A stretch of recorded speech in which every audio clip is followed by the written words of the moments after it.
Committee बना ली है। फिर 2021 आज से 7 माह पहले जो हाजी पवार हैं, हाजी अब्दुल गनी पवार, जिनका ताल्लुक पार्टी से उनके भाई हैं रशीद पवार, तो उन्होंने अपने ताल्लुकात इस्तेमाल करते हुए जमीन पे कब्जा कर लिया और वो जमीन आगे 30 करोड़ में फरोख्त कर दी और आज ये लोग दरबदर है।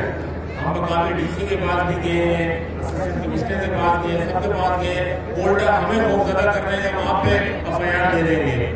हम एसपी साहब जो है इरफान बहादुर, उनको भी बताया है, मकामी एसएचओ हैं मुमताज मरवत साहब, उनके पास भी गए, लेकिन कोई सुनवाई नहीं है। और आज ये वक्त जो है जमात-इस्लामी के पास आया है उम्मीद लेके कि जमात-इस्लामी हमारा मसला हल करेगी इंशाअल्लाह।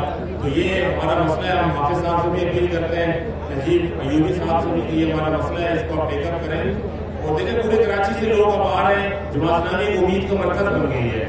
अब क्योंकि हमारी जो जिम्मेदारी है पब्लिक एड की, यकीन माने लोग छोटे छोटे मसले भी जमात-इस्लामी के पास आ रहे हैं कि जी हम तो सबके पास गए और सिर्फ ये कि लॉलीपॉप कुछ भी नहीं है, और ये कि सुहाने नारे, झूठे वादे, झूठे ख्वाब सब दिखा रहे हैं। तो जमात-इस्लामी इंशाअल्लाह उम्मीद भी है हमारी, इंशाअल्लाह तमाम लोग जितने भी तलाटी हैं आगे भी आएंगे, जमात-इस्लामी के साथ भी चलेंगे और हम उम्मीद रखते हैं कि जमात-इस्लामी हमारा मसला हल करेगी।